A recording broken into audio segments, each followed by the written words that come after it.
Di sini gua akan bahas realita pahit kenapa anak-anak Gen Z atau generasi Alpha itu masih sangat sulit untuk memiliki rumah sendiri. Nah, tahun 2025, mungkin banyak dari kalian yang terutama yang Gen Z kayak gue gini, mungkin usia kalian udah 25 atau 30-an, tapi untuk punya rumah sendiri, oh mungkin masih jauh. Bukan karena kalian gagal, tapi emang sistem di dunia ini yang gak masuk akal. Gue akan bongkar kenapa anak muda di Indonesia susah memiliki rumah, meski udah kerja keras dan bertahun-tahun. Kalau kalian percaya, tonton video ini sampai habis dan gue akan bongkar apa masalahnya dan kita bahas solusinya. Bukan mudah berani kalau tidak ada solusinya. Stay sampai akhir. Nah, jadi gini. Realita gaji versus harga rumah. Nah, gaji rata-rata Indonesia adalah 3 atau 4 juta. Kecuali ya di yang tinggal Jakarta atau Tangerang atau Bekasi Depok itu ya Jabodetabek itu baru 5 jutaan. Tapi harga rumah di Indonesia itu kalau bukan subsidi itu adalah 500 juta ke atas. Kalau mau enak. Rasio penghasilan terhadap harga rumah di Indonesia itu tidaklah seimbang. Di mana pembandingannya itu adalah gaji UMR kalian itu dibanding harga rumah itu bedanya adalah 23 kali lipat. Di mana di Jabodetabek itu harga rumahnya sudah mencapai lebih dari 1 miliar rupiah. Di mana gaji kalian hanya 5 juta ya, artinya harganya itu 23 kali lipat gitu.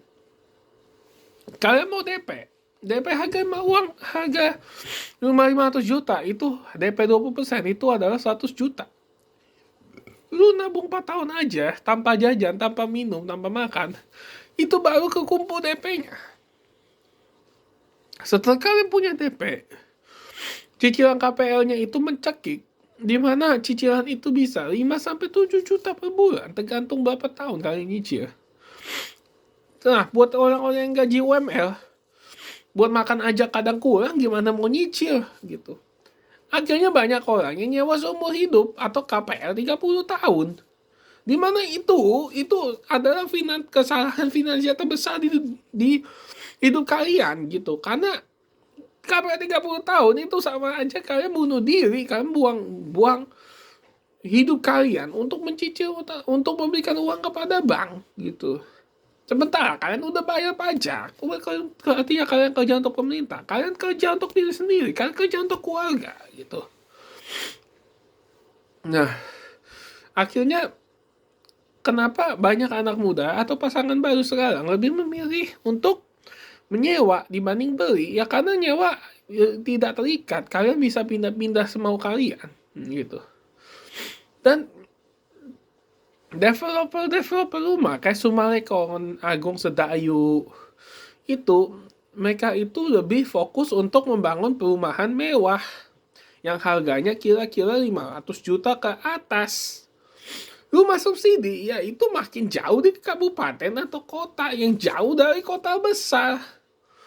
Transportasi, kalau kalian tidak punya transportasi yang memadai kayak mobil atau motor itu akan jadi masalah besar. Apalagi di negara kita transportasi itu masih belum memadai. Transportasi umum itu masih adalah menjadi kendala bagi banyak orang. Generasi muda kita juga lebih konsumtif dibanding orang-orang zaman dulu. Dibanding generasi boomers atau generasi X. Kenapa? Karena adanya sosial media yang memberikan kalian konten-konten untuk kalian untuk membandingkan diri kalian dengan orang lain atau flexing. Ya bagaimana itu tidak menghabiskan uang kalian. Banyak yang tergoda untuk beli gadget, lifestyle, healing luar negeri padahal kalian belum mampu gitu. Banyak yang edukasi finansialnya atau financial literacy-nya itu belum nyampe ya karena di sekolah kita itu tidak diajarkan. Bahkan di kuliah juga tidak diajarkan. Nah, kerja fleksibel aja juga untuk dapat KPL susah. Maksud gua kerja fleksibel itu gimana? Jadi Kalau kalian kerjanya sebagai freelancer, content creator, ojol, itu kalian susah banget dapat KPR karena gaji kalian itu kan fluktuatif, naik turun. Ya ada gaji tetap. Padahal bang maunya itu gaji tetap gitu. Padahal anak muda sekarang itu bukan banyak sekali yang kerja dari sektor informal karena susahnya lapangan kerja. Nah, solusinya apa? Solusinya, lu sewa dulu nggak apa-apa. Karena apa? Nyewa itu bukanlah berarti kalian itu pecundang, bukan. Tapi kalian sedang menyelamatkan diri kalian dari jeratan hutang. Kalau kalian nggak bisa bayar, ya akhirnya rumah itu disita gitu. Tapi kalau kalian ngontrak, ya paling kalian kan maksudnya bisa lah minta keringanan ke ibu kos atau bapak kos kan. Terus kalian sewa dulu, sampai kalian juga bangun investasi kalian. Kayak gua bangun investasi karena gua mau menciptakan passive income buat gua gitu. Kalau gua sewa rumah dulu nggak apa-apa, asal investasi gua jalan, passive income gua jalan sampai nanti gua punya uang yang cukup, gua akan beli rumah itu gitu. Bangun aset produktif, misalnya kalian usaha lah, kalian bisa beli rumah untuk kos-kosan, terus kalian juga bisa menabung di saham, reksadana, kripto. Dan kalau kalian mau beli rumah, ya beli aja yang 500-400 juta gitu. Ya nggak usah yang 1 M atau 5 M, nggak usah gitu. Nah, kecuali kalian udah menikah, ya perlu rumah yang se-M-an, ya nggak apa-apa gitu.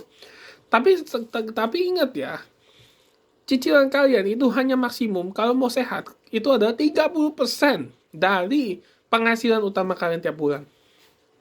Kalau gaji kalian 10 juta, akhirnya cicilan rumah kalian hanya boleh 3 juta supaya cash flow kalian tidak terganggu. Kalian juga harus cari penghasilan tambahan. Bahkan kalau bisa, kalau ini Indonesia tidak mungkin kan, ya kalian kerja di luar negeri dulu ya, kayak gue gini. Gue nabung di luar negeri, mungkin 10 tahun ke depan, amin 10 tahun ke depan, gue bisa pulang for good ke Indonesia. Karena beli rumah itu bukan tujuan awal, tapi efek dari income lu yang kuat supaya kalian mencapai kebebasan finansial di usia tua. Jangan sedih kalau kalian belum punya rumah. Yang penting sekarang kalian tuh punya arah untuk hidup, bukan sekedar ikut arus. Kalian komen di bawah, siapa yang udah punya rumah, siapa yang belum. Kalau belum, nanti gue akan bahas gimana caranya supaya kalian bisa memiliki rumah. Kalau bisa sebelum 30 tahun. Jangan lupa like, subscribe kalau kalian mau hidup kalian cerdas secara finansial. Dan coba kalian komen, apakah kalian ngontrak, apa sudah membeli rumah dengan KPR. Dan berapa lama KPR kalian. Thank you for watching and see you in the next video.